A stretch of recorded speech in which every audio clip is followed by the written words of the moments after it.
Hi viewers, welcome to Suman TV. బేసిక్గా ఈరోజు మన భారతదేశంలోని అయోధ్యలో ఎంత పెద్ద పండగ అనేది మనం అందరం చూస్తూనే ఉన్నాం, వింటూనే ఉన్నాం. ఈరోజు అయోధ్యలో రాముల వారి ప్రాణప్రతిష్ఠ జరగడం జరిగింది. ప్రాణప్రతిష్ఠ జరిగింది. సో మనందరికీ కూడా చాలా చాలా గర్వం, ఎంతో ఆనందకరమైన విశేషం అనమాట. అయితే ఈరోజు నల్లకుంట్ల ఓల్డ్ రామాలయం టెంపుల్ దగ్గరికి వచ్చేసాను. సో ఈరోజు ఇక్కడ అనంతాచార్యులు గారి మాటల ద్వారా అసలు ఆ ప్రాణ ప్రతిష్ఠ అంటే ఏంటి, రాముల వారి గురించి మరికొన్ని విషయాలు తెలుసుకోవడానికి ఈరోజు ఈ టెంపుల్కి వచ్చేసాను. నాతో పాటు ఫాలో అయిపోండి, మీకు టెంపుల్ చూపించేస్తాను. అండ్ అలానే ఈరోజు యొక్క ప్రత్యేకత ఏంటి, 12:22 నిమిషాలకి ఎందుకు ఇంత స్ట్రాంగ్ ముహూర్తం అని వినడం కూడా జరిగింది. అసలు ఆ ముహూర్తం యొక్క విశిష్టత కూడా తెలుసుకుంది. నమస్తే గురుగారు. నమస్కారం. ఈరోజు అయోధ్యలో ఏదైతే రాముల వారి ప్రాణప్రతిష్ఠ జరిగిందో, అంటే భారతదేశం మొత్తం కూడా ప్రతి ఒక్క ఏరియాలోని కూడా ఈరోజు రామాలయం గుడిలో కళ్యాణాలు చేస్తున్నారు. అవును. అసలు ఆ ప్రత్యేకత ఏంటి గురువుగారు? అందులో ఈ రోజు ప్రత్యేకత ఇంకా గట్టిగా ఉందని వినడం జరిగింది. జై శ్రీరామ్. హిందూ బంధువులందరికీ కూడాను, భారతీయులందరికీ కూడాను ఇవాళ అందరికీ హృదయపూర్వక అభినందనలు. దాదాపుగా 500 సంవత్సరాల తర్వాత అద్భుతమైనటువంటి ఆ అయోధ్య పట్టణంలో సాక్షాత్తు ఆ రామచంద్ర స్వామి పునఃప్రతిష్ఠించబడడం అనేది ఒక చాలా గొప్ప విషయం. భారతీయత అనేది మళ్ళీ తిరిగి వచ్చిందా అనేటువంటి ఆనందం ప్రతి హిందువులో ఇవాళ ప్రతి ఒక్కరి ముఖంలో జై శ్రీరామ్ జై శ్రీరామ్ అంటూ అనేక ఆనంద నినాదాలతో మొత్తం యావత్ భారతదేశం కూడాను మరి మారుమోగిపోయింది. కాబట్టి ఇవాళ విశేషత ఏంటంటే, అనేక సంవత్సరాల నుంచి మన సనాతన ధర్మంలో ఉన్నటువంటి ముఖ్యమైనటువంటి 10 దశావతారాల్లో ముఖ్యమైనటువంటి అవతారం ఆ రామచంద్రమూర్తి యొక్క అవతారం. రామ అనే ఒక్క శబ్దం మనం అనుకున్నప్పుడు మన శరీరంలో ఒక పులకింత వస్తుంది. కాబట్టి ఆ పరమాత్మని ధ్యానం చేయడం అంటేనే ఒక గొప్ప విషయం. కాబట్టి అలాంటి పరమాత్ముడు మరి ఆయన పుట్టినటువంటి ఆ క్షేత్రాన్ని ఎవరో విధ్వంసం చేసిన తర్వాత మళ్ళీ అసలు భారతీయులు తిరిగి మళ్ళీ ఆ మందిరాన్ని తిరిగి పొందుతామా అనేటువంటి ఆశ వదులుకున్నటువంటి కాలంలో ఇవాళ మరి నరేంద్ర మోదీ గారు అచంచలమైనటువంటి భక్తి శ్రద్ధలతో గొప్ప తపస్సుతో వారు అది సాధించగలిగారు. అది మహత్తరమైనటువంటి విషయం. కాబట్టి వారు సాధించినటువంటి ఈ గొప్ప విజయాన్ని భారతీయులందరూ కూడా చాలా సంతోషంగా మరి అన్ని దేవాలయాల్లో రామాలయం అవనివ్వండి, రామాలయం కానివ్వకపోండి, శివాలయమైనా రామాలయమైనా అందరూ కూడా ఇవాళ రామచంద్ర స్వామి యొక్క సేవ చేసుకున్నారు. కాబట్టి నిజంగా చెప్పాలంటే ఇవాళ చాలా అంటే అన్ని పండగల కన్నా గొప్ప పండగ ఇవాళ భారతీయులకి. కాబట్టి ఇవాళ ఆ ముహూర్తం అనుకోండి, లేదా ఆ దివ్యమంగళమూర్తి మళ్ళీ తిరిగి తన యొక్క స్థానాన్ని తిరిగి చేరుకోవడం అనండి, అది మాటల్లో వర్ణనాతీతము. కాబట్టి ఆ భగవంతుడైనటువంటి ఆ రామచంద్రమూర్తి తిరిగి రావడం వల్ల ఇవాళ మా రామాలయంలో భగవంతుడు ఆ స్వరూపాన్ని మీరు చూడొచ్చు. ఆయన ఆ మంగళ స్వరూపాన్ని మీకు చూస్తేనే అర్థమవుతుంది. ఆ మందస్మితం అంటే ఆ మందహాసంలో మీరు గమనించవచ్చు రామచంద్రుడిని, ఎంత సంతోషంగా స్వామి వాళ్ళ ఉన్నారు అనేది. కాబట్టి సాక్షాత్తు పరమాత్ముడి మొహంలోనే అంత ఆనందం ఉంది అంటే ఇంకా ప్రతి హిందూ ముఖంలో భారతీయులందరూ కూడా అంటే ఎంతోమంది ఉన్నారు రామచంద్రమూర్తిని లోపల పూజించే వాళ్ళు ఒకరు ఇద్దరు కారు. సనాతనటువంటి యొక్క ప్రపంచంలో అనేక మంది కనిపించే వాళ్ళు కనబడనటువంటి వాళ్ళు ఎంతోమంది ఉన్నారు. వాళ్ళందరూ రామభక్తులే. మరి వాళ్ళ నిజంగా ఎంతో సంతోషకరమైనటువంటి విషయం తల్లి. ఆ రామచంద్రమూర్తిని మరి మనం ప్రతిష్ఠించుకున్నాం. ఇవాళ మళ్ళీ ఒక దీపావళి, మళ్ళీ ఒక దసరా, అలా మనం మళ్ళీ ఒక ఉగాది అని చెప్పుకోవచ్చు. కాబట్టి మళ్ళీ శ్రీరామనవమి. నిజంగా ఇవాళ మా దేవాలయంలో సాక్షాత్తు మళ్ళీ శ్రీరామనవమి జరుపుకున్నాం. అంత ఆనందంగా మీ యొక్క పండుగను మేము జరుపుకున్నాం తల్లి. గురుగారు, అంటే ప్రాణ ప్రతిష్ఠ చేసిన తర్వాత అక్కడ అసలు చాలా అంటే ఒక కళ రావడం కానివ్వచ్చు, చాలా అద్భుతంగా కనిపిస్తుంది. అంటే ఈ ప్రతిష్ఠ చేయడం వల్ల ప్రాణ ప్రతిష్ఠ అంటే అసలు దాని అర్థం ఏంటి? అంటే ఒక విగ్రహం తయారు చేసే ముందు శిల్పి సామాన్యమైనటువంటి ఒక రాతిని అతను తన కాలు కింద పెట్టుకొని ఒక్కొక్కసారి చేత్తో సురితో కొడుతూ అనేక మరి దెబ్బలు పెడుతూ దాన్ని ఒక చక్కటి రూపాన్ని తన పూర్తి ప్రాణాన్ని దాంట్లో పెట్టి ఆ విగ్రహాన్ని తయారు చేస్తాడు. కాబట్టి ఆ విగ్రహాన్ని తయారు చేసిన తర్వాత హిందూ ధర్మంలో ఒక విగ్రహాన్ని తయారు చేసిన తర్వాత ఆ విగ్రహాన్ని ముందు శుద్ధి చేసుకుంటారు. అంటే అనేక నదీ జలాలతో, అనేక సముద్ర జలాలతో, పవిత్రమైనటువంటి జలాలతో, మంత్రోక్తమైనటువంటి విధానంతో వాటిని శుద్ధి చేసుకున్న తర్వాత అందులో ప్రతి విగ్రహంలో కూడా ప్రాణప్రతిష్ఠ జరుగుతుంది.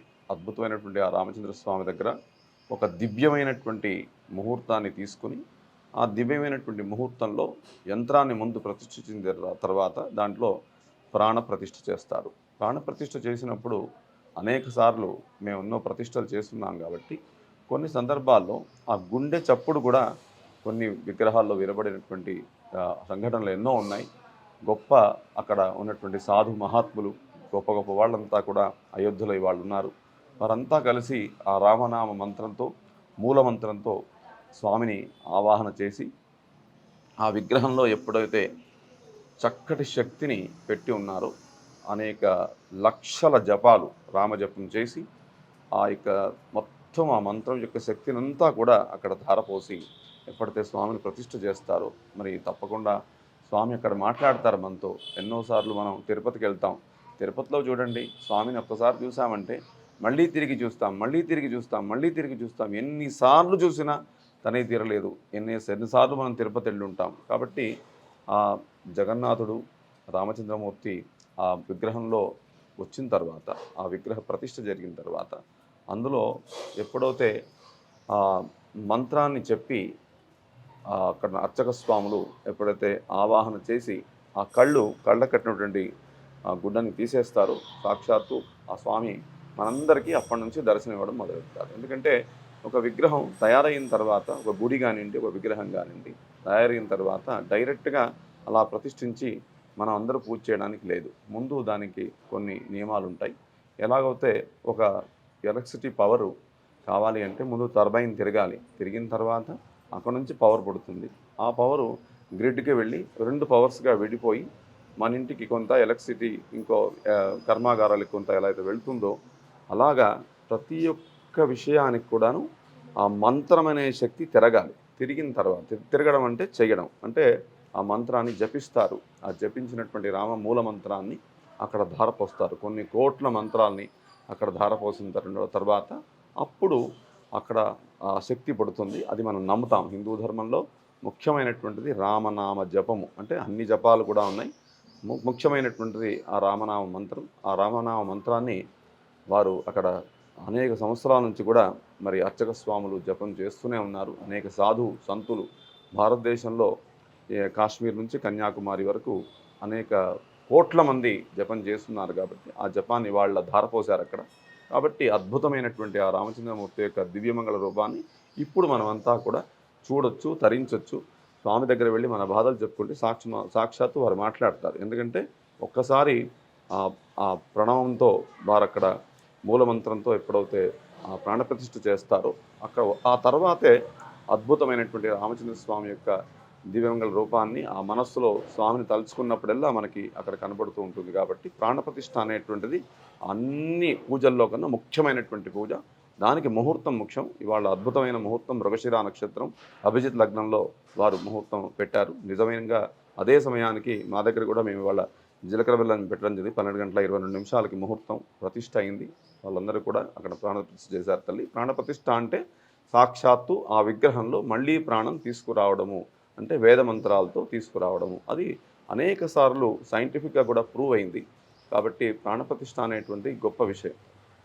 గురుగారు అంటే రామజపం అంటే శ్రీరామ రామ రామేతే అది ఖచ్చితంగా 11 సార్లు చేస్తే నిజంగానే విష్ణు మంత్రం జపించినంత ఫలితం అంటారు.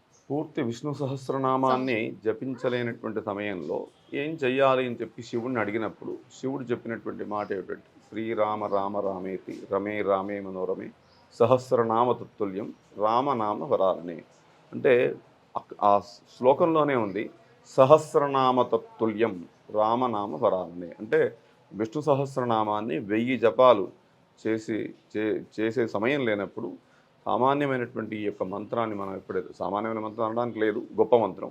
అది సాక్షాత్తు శివుడే చెప్పినటువంటి మంత్రం, పరమాత్ముడే చెప్పాడు. కాబట్టి పరమాత్ముడే చెప్పినటువంటి ఆ మంత్రాన్ని మనం మళ్ళీ మళ్ళీ కనుక మనం పారాయణ చేసినట్టయితే మనం అనుకున్నటువంటి ప్రతి పని, ముఖ్యంగా రామచంద్రమూర్తి ఒక ధర్మ విగ్రహం. అది అంటే ధర్మానికి ఒక రూపమే సాక్షాత్తు రామచంద్రమూర్తి. కాబట్టి ధర్మము అంటే రాముడు, రాముడు అంటే ధర్మం. కాబట్టి ఆ స్వామిని ఒక్క రామనామ జపంతోనే మీరు ఎలాంటి ఈ సంసారంలో మనకు వచ్చేటువంటి ఈతి బాధలన్నీ కూడా రామనామంతో తొలగిపోతాయి. కలియుగంలో హరే రామ రామ రామ హరే హరే, హరే కృష్ణ కృష్ణ కృష్ణ హరే హరే. మనం పడుకునే ముందు ఇవాళ చేసినటువంటి అన్ని పాపాలు కూడా వెళ్ళిపోవాలి స్వామి, నేను చేసినటువంటి పాపాలు అన్నీ కూడా వెళ్ళిపోవాలి అంటే 27 సార్లు ఈ మంత్ర జపం చేసినట్టయితే ఖచ్చితంగా మనం పాపం నుంచి విముక్తి పొందుతున్నాం. అంటే మీరు అర్థం చేసుకోండి, కలియుగంలో ముక్తి పొందడానికి ఏ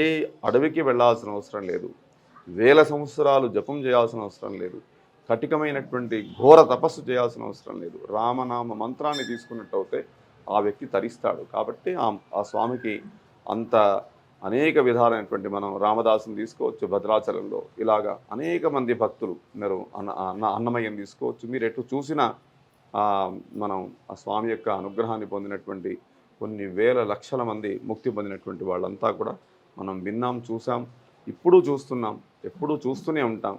ఈ ప్రపంచంలో ప్రతిసారి ధర్మం అనేటువంటిది ఎప్పుడెప్పుడైతే ధ్వంసం అవుతుందో అప్పుడు మళ్ళీ రామచంద్రుల స్వామి రావాల్సిందే, వారు ఆ ధనుస్సు పట్టుకోవాల్సిందే, మళ్ళీ మనల్ని ఆయనే రక్షిస్తాడు. ఆయన లేకుండా మనం లేం. ఆయన ఉన్నప్పుడు కూడా సాక్షాత్తు ఎప్పుడు రామాయణం జరిగిందో అప్పుడు మనమంతా ఉన్నాం. కానీ మనకున్నటువంటి దురదృష్టమో తెలియదు, మనకున్నటువంటి అదృష్టమో తెలియదు, కానీ అతడు సాక్షాత్తు పరమాత్ముడు అని చెప్పి మనం గుర్తించలేకపోయాం. కాబట్టి మనం ఇంకా కలియుగంలో ఉన్నాం. కాబట్టి ఇప్పుడైనా అది తెలుసుకుని మనం పరమాత్ముడు వైపు 4 అడుగులు వేస్తే పరమాత్ముడు 10 అడుగులు ముందుకు వేసి మన చేతిని అందుకుంటాడు. కాబట్టి ఇవాళ అద్భుతమైనటువంటి ఈరోజు ఆనందంగా ఉంది, అసలు చెప్పలేను. ఇంకా ఎక్కువ అవుతే ఎమోషనల్ అయిపోతున్నాను నేను. ఇప్పుడు అంటే జై శ్రీరామ్ అనగానే మొట్టమొదటిగా ఆంజనేయ స్వామి ముందు పలుకుతారండి. అవును. అంటే ఆ అనుబంధం ఏంటి గురువు?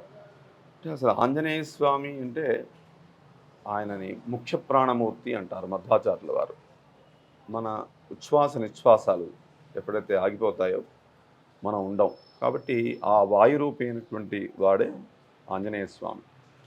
ఆ ఆంజనేయ స్వామి ఎలా అయితే మనం పడుకున్నప్పుడు మన ఉచ్ఛ్వాస నిశ్వాసాలు ఎక్కడ ఆగిపోతాయో అని భయంతో మన పక్కన కూర్చుని ఎప్పుడూ రక్షిస్తూ ఉంటాడు కదా, ఆయన యొక్క అనుగ్రహం మనం మాటల్లో చెప్పలేం. అలాంటి ఆంజనేయ స్వామి ఎప్పుడూ సదా భగవంతుడి యొక్క సన్నిధానంలోనే ఉంటూ ఆ రామచంద్రమూర్తి యొక్క అనుగ్రహాన్ని పొందినటువంటి ఏకైక అసలు ఆయన కన్నా పైన తర్వాత ఆ కంపారిజనే లేనటువంటి మహాభక్తుడు అంటే ఆంజనేయ స్వామి. కాబట్టి వారు చెప్పినటువంటి ఆ రామ మంత్రాన్ని, తారక మంత్రాన్ని మనం అంతా జపించాలి. ఒక్క తారక మంత్రాన్ని పట్టుకుని ఆయన సముద్ర లంఘనం చేశాడు. అంటే ఆయనకు తెలుసు రాముడి శక్తి తెలుసు. ఆ రాముడి శక్తిని పట్టుకొని ఆయన అన్నీ సాధించగలిగాడు. ఎప్పుడు అడిగినా అబ్బా ఇంత గొప్ప పని ఎలా చేసావయ్యా అంటే ఆయన ఒక్కటే చెప్పేవాడు, అదంతా కూడా మా రామచంద్ర స్వామికి తెలుసు, నాకేం తెలియదు అని. కాబట్టి మహాభక్తుడు ఆయన గురించి ఎంత చెప్పినా తక్కువే తల్లి. నమస్తే గురుగారు. జై శ్రీరామ్. జై శ్రీరామ్.